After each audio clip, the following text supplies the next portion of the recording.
عبدالسلام اسماعیلوف امام مسجد محله یکچنار شهر دوشنبه که شب 19 به 20 اپریل پس از انجام نماز تراویح در مسجد دستگیر شده بود، روز 25 اپریل بعد کمتر از یک هفته بازداشتش آزاد شده است.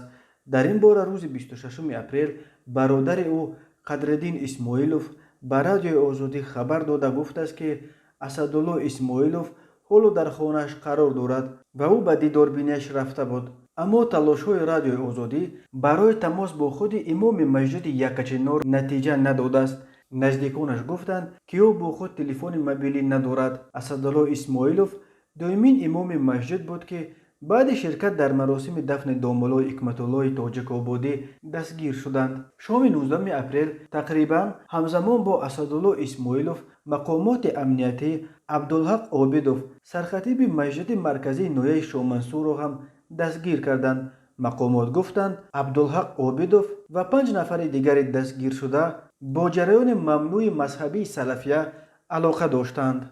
ولی منابع بامداد خبر دادند که عبدالحق عابدوف در مراسم دفن دامولو حکمت‌الله او را پیشوای بزرگ نام برده گفت است که وقتی چنین عالمان از بین می روند مردم پیشواهای جاهل و گمراه را برای خود پیشوا می گیرند.